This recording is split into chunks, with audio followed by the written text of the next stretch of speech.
بسم اللہ الرحمن الرحیم۔ السلام علیکم دوستو، دنیا بھر کی خبروں میں آج آپ سنیں گے، لیکن اس سے پہلے اگر ہو سکے تو لائک اور سبسکرائب کا بٹن ضرور دبا لیں۔ شکریہ۔ فضائی جنگ میں چائنا نے امریکہ پر برتری کے لیے انتہائی جدید لڑاکا طیارے J-50 شنگیانگ یعنی خدائی سایہ پر دوستو کام شروع کر دیا ہے، جس کی جھلک کی رونمائی کر دی گئی ہے۔ طیارے کو 2030 تک آپریشن کرنے کا فیصلہ کیا گیا ہے۔ J-50 شنگیانگ 6 جنریشن کا لڑاکا طیارہ ہے، جس کی پہلی واضح جھلک دوستو دنیا کو دکھائی گئی ہے اور اسے آسمان کا ناقابل دید شکاری کہا جا رہا ہے۔ سیٹلائٹ تصاویر کے تجزیے سے یہ واضح ہو چکا ہے کہ چائنا اب کھلے عام امریکی فضائی برتری کو چیلنج کرنے کی تیاری کر رہا ہے اور طیارے کو بھارت کے لیے بھی خطرہ قرار دیا جا رہا ہے۔ یہ لڑاکا طیارہ، جسے دوستو صرف AI سے لیس تیز رفتار نیٹ ورلڈ وارفیئر کے لیے ڈیزائن کیا گیا ہے، ماہرین کے مطابق یہ صرف ایک جنگی طیارے کے طور پر کام نہیں کرے گا، بلکہ ہوا میں ایک اڑنے والی جنگی کمانڈ سینٹر کے طور پر بھی کام کرے گا۔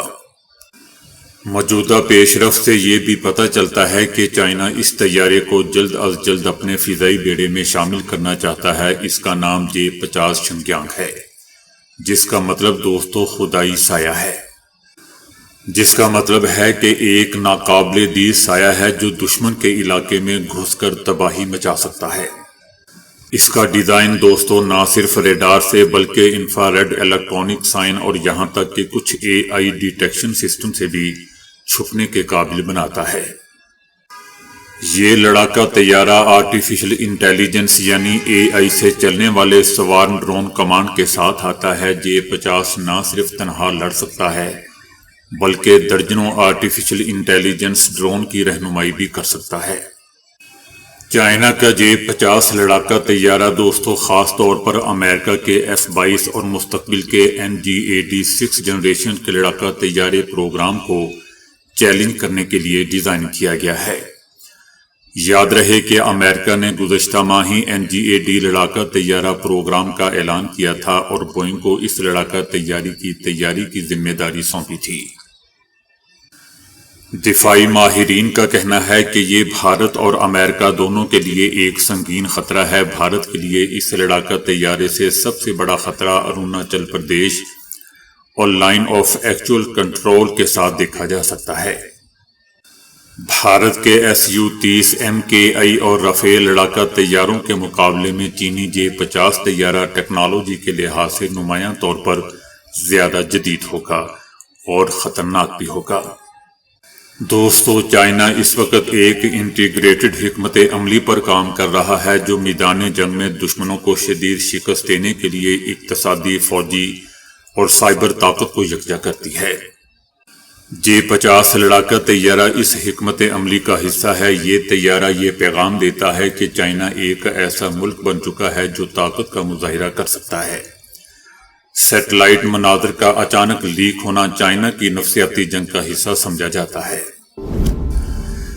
جرمن پولیس نے فلسطین کے حق میں مظاہرہ کرنے والوں کے خلاف کریک ڈاؤن شروع کر دیا ہے۔ جرمنی کے دارالحکومت برلن میں فلسطین کے حق میں نکلنے والی ریلی پر پولیس نے لاٹھی چارج کیا، جبکہ دھرنے کے بعد 4 غیر ملکی طلباء کو ڈیپورٹ بھی کر دیا گیا ہے۔ جرمنی میں بھی آزادی اظہار رائے کو کچلنے کے لیے دوستو سخت قوانین کے ذریعے فلسطین کے حق میں اٹھنے والی آوازوں کو دبایا جا رہا ہے۔ ایران نے امریکہ کے جوہری معاہدے پر براہ راست مذاکرات کی صدر ٹرمپ کی پیشکش کو ایک بار پھر دوستو مسترد کر دیا ہے۔ البتہ ایران امریکہ کے ساتھ عمان کے ذریعے بالواسطہ مذاکرات جاری رکھنا چاہتا ہے۔ ایران کا کہنا ہے کہ بالواسطہ مذاکرات سے ہمیں یہ اندازہ لگانے کا موقع ملے گا کہ امریکہ سیاسی حل کے لیے کتنا سنجیدہ ہے۔ ایران کا کہنا ہے کہ اگرچہ یہ راستہ مشکل ہو سکتا ہے، لیکن اگر امریکہ اس کی حمایت کرے تو جلد ہی یہ بات چیت شروع ہو سکتی ہے۔ ایران نے عراق، کویت، متحدہ عرب امارات، قطر، ترکیہ اور بحرین کو انتباہ جاری کیا ہے کہ اگر انہوں نے کسی امریکی حملے میں تعاون کیا فضائی حدود یا اپنی زمین کو استعمال کرنے کی اجازت دی تو اسے دشمنی کا عمل تصور کیا جائے گا اور اس کسی ملک کو ایسا کرنے پر بخشا نہیں جائے گا۔ اور یہ بھی دوستو یاد رہے کہ سپریم لیڈر آیت اللہ خامنائی نے ایرانی مسلح افواج کو ہائی الرٹ پر رکھا ہے۔ عراق، کویت، UAE، قطر اور بحرین نے عراق کے اس انتباہ پر کوئی فوری دوستو تبصرہ نہیں کیا۔ البتہ ترکیہ کا کہنا ہے کہ وہ ایسے کسی انتباہ سے آگاہ نہیں، تاہم ایسے پیغامات دیگر ذرائع سے بھی بھیجے جا سکتے ہیں۔ جبکہ کویت نے ایران کو یقین دہانی کروائی ہے کہ اس کی سرزمین سے کسی بھی جارحانہ اقدام کی اجازت نہیں دی جائے گی۔ یاد رہے دوستو کہ صدر ٹرمپ کی جانب سے ایران پر فوجی کارروائی کی دھمکیوں نے خطے میں پہلے سے موجود کشیدگی کو مزید بڑھا دیا ہے، جہاں پہلے ہی غزہ اور لبنان میں کھلی جنگ، یمن پر فوجی حملے، شام میں قیادت کی تبدیلی اور اسرائیل اور ایران کے درمیان جھڑپیں جاری ہیں۔ امریکی صدر نے مارچ کے آغاز میں انکشاف کیا تھا کہ انہوں نے جوہری معاہدے پر مذاکرات کے لیے ایران کے سپریم لیڈر آیت اللہ خامنائی کو ایک خط بھیجا ہے۔ امریکی صدر ٹرمپ نے کہا تھا کہ ایران سے دو طرح سے نپٹا جا سکتا ہے، ایک راستہ تو عسکری ہے اور دوسرا یہ کہ معاہدہ کیا جائے۔ میں معاہدہ کرنا چاہوں گا کیونکہ میں ایران کو نقصان نہیں پہنچانا چاہتا، وہ بہت اچھے لوگ ہیں۔ جبکہ ایران نے دوستو موجودہ حالات میں امریکہ کے ساتھ براہ راست مذاکرات سے انکار کیا تھا، لیکن بالواسطہ مذاکرات کے امکان کا اشارہ دیا تھا۔ ایران کا کہنا ہے کہ ماضی کی طرح اب بھی امریکہ کے ساتھ بالواسطہ مذاکرات ہو سکتے ہیں۔ امریکی صدر ٹرمپ نے ایران کو دھمکی دیتے ہوئے کہا تھا کہ اگر جوہری معاہدہ نہ کیا تو اسے سنگین نتائج بھگتنا ہوں گے۔ صدر ٹرمپ نے دوستو کہا تھا کہ بہتر یہ ہوگا کہ ایران سے براہ راست بات چیت ہو، کیونکہ یہ تیز تر عمل ہے اور آپ کو دوسرے فریق کو سمجھنے کا زیادہ بہتر موقع ملتا ہے۔ دوستو امریکی صدر ٹرمپ نے ہر جگہ ہلچل مچائی ہوئی ہے، تباہی مچائی ہوئی ہے۔ ٹیرف کے نفاذ کے بعد چائنا کی جانب سے امریکہ پر بھاری محصولات عائد کیے جانے کے بعد تجارتی جنگ بڑھنے سے پاکستان اسٹاک ایکسچینج میں KSFC انڈیکس میں 3882 پوائنٹس کی کمی ریکارڈ کی گئی، بلکہ دوستو مجھے یاد پڑتا ہے بلکہ 8000 سے زیادہ پوائنٹس کی کمی ریکارڈ کی گئی۔ شدید مندی کی وجہ سے کاروبار 45 منٹ کے لیے روک کر پھر بحال کیا گیا۔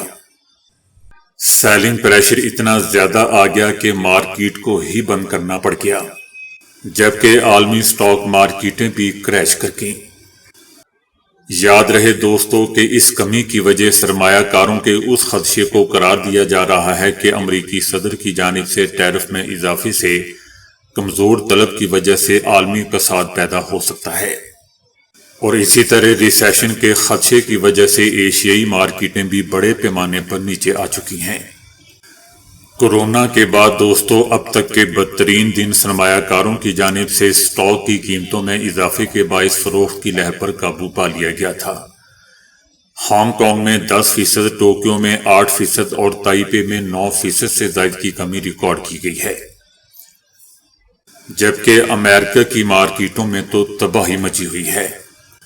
امریکی صدر کی جانب سے اس بحران کے تناظر میں اپنی پالیسی پر نظر ثانی کرنے کی امیدیں اتوار کے روز اس وقت دم توڑ گئیں جب صدر ٹرمپ نے کہا کہ وہ تجارتی خسارے کے حل تک دوسرے ممالک کے ساتھ کوئی معاہدہ نہیں کریں گے۔ انہوں نے اس بات سے انکار کیا کہ وہ جان بوجھ کر فروخت کی منصوبہ بندی کر رہے تھے اور اصرار کیا کہ وہ مارکیٹ کے رد عمل کی پیشگوئی نہیں کر سکتے کہ آنے والے دنوں میں کیا ہوگا۔ حماس کی جانب سے دوستو غزہ سے مقبوضہ فلسطینی علاقوں پر راکٹ حملے کے بعد مقبوضہ اسکلان میں نقصانات کی اطلاعات ہیں۔ اسرائیلی میڈیا چیخ کر کہہ رہا ہے کہ غزہ سے اسرائیلی علاقوں کی جانب 10 راکٹ داغے گئے، جو کہ گزشتہ 10 ماہ کے دوران غزہ میں ہونے والے سب سے بڑا راکٹ حملہ ہے۔ حماس کے عسکری ونگ القسام بریگیڈ نے اس راکٹ حملے کی ذمہ داری قبول کر لی ہے۔ اسرائیلی فوج کے مطابق غزہ سے داغے جانے والے اکثر راکٹوں کو فضا میں ہی تباہ کر دیا گیا۔ دوستو ان کو ایسی بات کرنے پر شرم آنی چاہیے کہ آخر راکٹوں کو تباہ کر دیا گیا۔ ان کے منہ پر حماس الٹے ہاتھوں کے تماچے مار رہا ہے۔ بہرحال اسرائیلی میڈیا کی جانب سے جاری کی جانے والی تصاویر اور ویڈیوز میں مقبوضہ شہر اسکلان میں راکٹ گرنے کے مناظر دکھائے جا رہے ہیں، جن میں تباہ شدہ گاڑیاں نظر آ رہی ہیں۔ یہ بھی دوستو یاد رہے کہ اسرائیلی فوج نے 18 مارچ کو غزہ جنگ بندی معاہدہ توڑتے ہوئے غزہ پر بدترین بمباری شروع کر دی تھی، جس کے نتیجے میں 18 سے مارچ سے اب تک غزہ میں 1000 سے زائد افراد شہید ہو چکے ہیں، جبکہ اسرائیلی حملوں میں شہید ہونے والے فلسطینیوں کی کل تعداد 50,000 سے بھی تجاوز کر چکی ہے۔ انڈیا میں حال ہی میں منظور کیے گئے وقف ترمیمی ایکٹ کے خلاف دوستو کسی بھی قسم کے احتجاج کو دبانے کی کوشش میں ریاست اتر پردیش میں حکام نے 4 اپریل سے مساجد میں نماز جمعہ کے دوران علامتی احتجاج کے طور پر سیاہ بیچ باندھنے پر 300 لوگوں کو لیگل نوٹس جاری کر دیا ہے اور سبھی کو 2-2 لاکھ روپے کے بانڈ جمع کرنے کا حکم بھی دے دیا ہے۔ پولیس کا کہنا ہے کہ CCTV فوٹیج کے ذریعے شناخت کرنے کے بعد کل 300 لوگوں کو نوٹس بھیجا گیا ہے۔ پولیس کا کہنا ہے کہ مزید افراد کی شناخت کے لیے کوششیں جاری ہیں، جبکہ لوگوں کے خلاف نوٹس جاری کیے تھے لیکن اب یہ تعداد 300 ہو چکی ہے۔ پولیس کا کہنا ہے کہ جن لوگوں کو نوٹس جاری کیے گئے ہیں انہیں 28 مارچ کو مظفر نگر کی مختلف مساجد میں نماز جمعہ کے دوران وقف ترمیمی ایکٹ کے خلاف احتجاجاً اپنے بازوں پر سیاہ بیجز باندھے تھے۔ دوستو یاد رہے کہ پارلیمنٹ میں وقف ترمیمی بل کو جمعے کے اوائل میں منظوری دے دی، جبکہ راجیہ سبھا میں بھی 13 گھنٹے سے زیادہ کی بحث کے بعد اس متنازع قانون کو اپنی منظوری دے دی گئی۔ بجٹ میں اپوزیشن جماعتوں کی طرف سے سخت اعتراضات دیکھنے میں آئے، جنہوں نے بل کو مسلم مخالف کے ساتھ ساتھ غیر آئینی بھی قرار دیا، جبکہ مودی حکومت نے اس بل کو تاریخی اور اصلاحی قرار دیا۔